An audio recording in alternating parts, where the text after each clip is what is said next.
좋은 아침입니다. 오늘은 9월 23일 화요일입니다.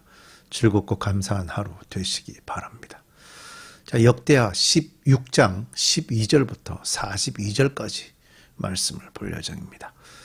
위대한 사역이 이제 끝이 났죠. 솔로몬은 그 하나님의 성전과 이스라엘을 모두 구별하여 하나님께 드렸습니다. 특별히 이스라엘 백성들에게 여기까지 온 연유에 대해서 얘기를 했는데, 특히 하나님의 시점에서 그 내용을 좀 강조를 하고 있어요. 하나님께서 약속을 이루셨고, 또 하나님이 예루살렘을 선택하셨고, 하나님이 다윗을 선택하셨고, 하나님이 솔로몬에게 성전을 건축하도록 허락하셨다. 그러면서 하나님은 혼자 일하시지 않고 하나님의 사람들과 함께 이 모든 일을 이루셨다라고 백성들에게 전달을 하고 있습니다. 그러니까 솔로몬이 성전을 지은 것은요, 오직 하나님의 이름을 위한 것이었다라고 강조를 했습니다. 제가 이제 어저께 묵상 방송이 없었는데 6장을 보는 이유는 6장 12절부터 42절까지 내용이 워낙에 중요한 내용이라서 제가 이 내용을 다시 한번 꼭 보고 넘어가고 싶어서 이 내용을 보고 있습니다. 자, 이제 솔로몬은 이스라엘 모든 백성과 함께 성전을 하나님께 올리는 기도를 합니다. 그래서 12절부터 42절이 솔로몬이 그 성전을 짓고 나서 하나님께 올리는 봉헌 기도라고 보통 알려진 그런 기도를 하게 되는데, 그 내용을 오늘 좀 함께 살펴볼 예정입니다. 역대 6장 12절부터 42절까지 말씀 12절입니다. 그런 다음에 솔로몬은 이스라엘 온 회중이 보는 데서 주의 제단 앞에 서서 두 팔을 들어 폈다. 솔로몬이 일제기 노쇠로 길이 5자, 너비 5자, 높이 석자인 대를 만들어 뜰 가운데 놓았는데, 바로 그 대에 올라가서 이스라엘 온 회중 앞에서 무릎을 꿇고 하늘을 바라보며 두 팔을 들어 펴고 이렇게 기도하였다. 이제 기도 시작이죠. 주 이스라엘의 하나님, 하늘에나 땅에나 그 어디에도 주와 같은 하나님은 없습니다. 주님은 온 마음을 다 기울여 주의 뜻을 따라 사는 주의 종들에게는 언약을 지키시고 은혜를 베푸시는 분이십니다. 주께서는 주의 종인 내 아버지 다윗 임금에게 약속하신 것을 지키셨으며, 주께서 친히 그에게 말씀하신 것을 오늘 이렇게 손수 이루어 주셨습니다. 자, 기도의 시작을 뭘로 하는가 하면, 하나님은 세상 어디에도 하나님과 같은 분은 없다라고 하나님을 찬양합니다. 하나님의 백성에게 언약을 지키시고 은혜를 베푸시는 분이라고 찬양합니다. 그러니까 이제 솔로몬도 첫 번째 기도의 시작을 먼저 하나님이 어떤 분이신지에 대해서 찬양하는 기도로 시작을 하고요. 하나님은 실제 다윗에게 약속하신 것을 다 지키셨고 하나님이 말씀하신 것은 다 이루셨다라고 하나님이 하신 일들을 또 찬양을 합니다. 그러니까 하나님의 성품을 찬양하고 하나님이 하신 일을 찬양하고 있습니다. 그러니까 성전 건축의 의미를 이 앞에다가 이렇게 기도로 담고 있는 모습을 보여주죠. 자, 16절입니다. 이제 주 이스라엘의 하나님 주께서 주의 종인 내 아버지 다윗 임금에게 말씀하시기를, 내 자손이 저마다 길을 삼가서 내가 내 앞에서 살아온 것 같이 내 율법대로 살기만 하면 내 자손 가운데서 이스라엘 왕위에 앉을 사람이 내 앞에서 끊어지지 않게 하겠다 하고 약속하신 것을 지켜주시기를 바랍니다. 이제 주 이스라엘의 하나님 주의 종인 다윗 임금에게 약속하신 말씀을 주께서 이루어 주시기를 빕니다. 자, 제가 서론에서도 드렸지만 하나님 솔로몬이 이제 그 성전을 지으면서 하나님이 다윗에게 말씀하신 것을 이루셨습니다라고 우리가 이제 토요일 날 봤던 말씀에 나왔거든요. 6장 1절부터 11절 말씀이죠. 여기서 다시 한번 확인을 합니다. 솔로몬은 하나님이 이미 말씀하신 것을 다시 이루어달라고 다시 한번 확인하는 기도를 올리고 있고요. 하나님이 다윗에게 하신 약속인 이스라엘 백성들이 말씀 안에서 말씀을 지키며 살면 이스라엘이라는 나라가 계속 이어지게 하시겠다고 하셨던 그 약속을 계속 반드시 이루어 주십시오 하고 간절히 간구하고 있죠. 그러나 하나님께서 사람과 함께 땅 위에 계시기를 우리가 어찌 바라겠습니까? 저 하늘 위에 하늘이라도 주님을 모시기에 부족할 터인데 내가 지은 이 성전이야 더 말해 무엇 하겠습니까? 솔로몬은 이미 알고 있었습니다. 무엇을 알고 있었냐?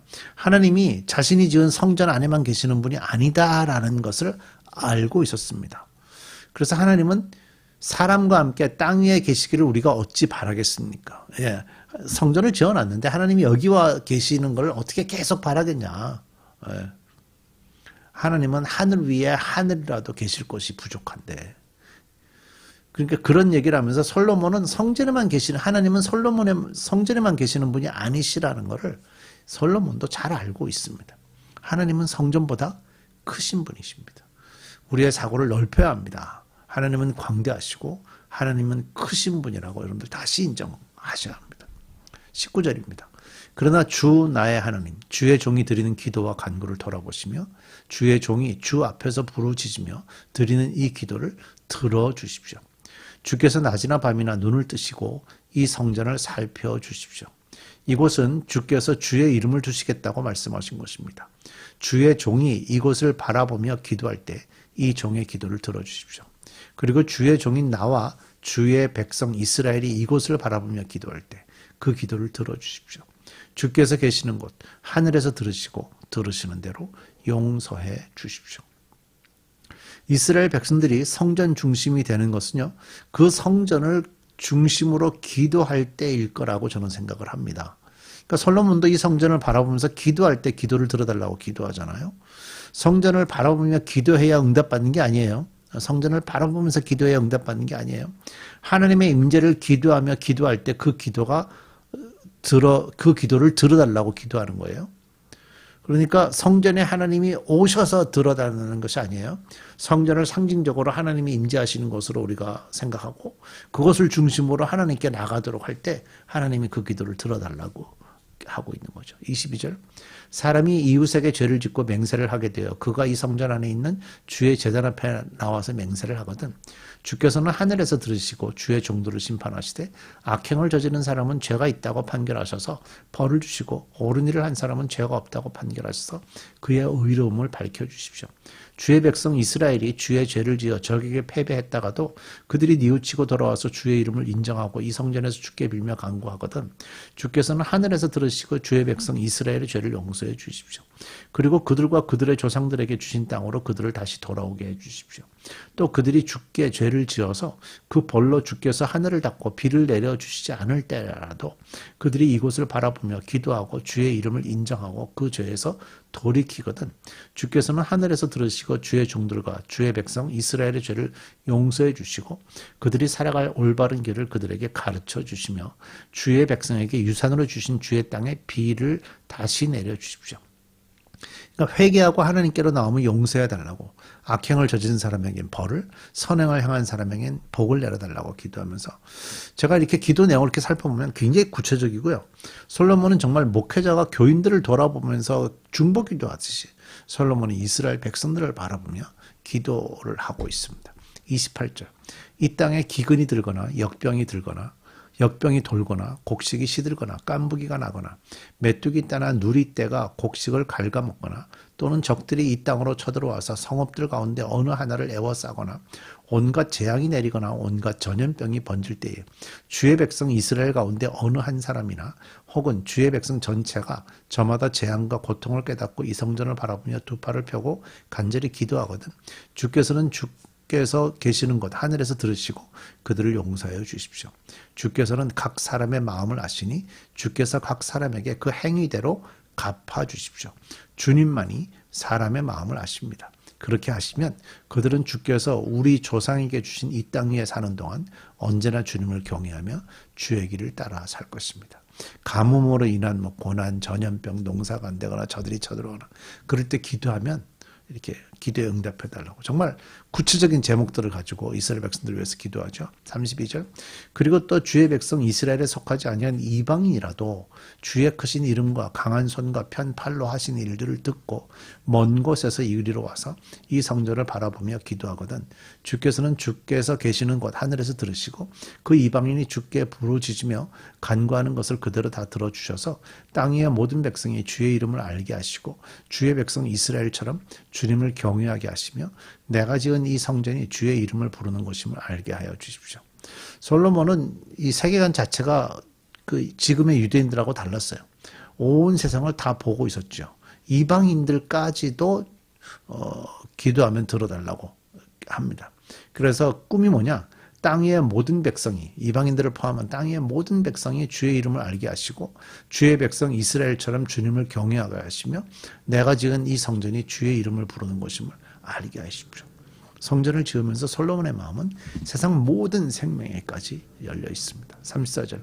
주의 백성이 적과 싸우려고 전선에 나갈 때에 주께서 그들을 어느 곳으로 보내시든지 그 곳에서 주께서 선택하신 이 도성과 내가 주의 이름을 기리려고 지은 이 성전을 바라보며 그들이 주께 기도하거든 주께서는 하늘에서 그들의 기도와 간구를 들으시고 그들의 사정을 살펴보아 주십시오.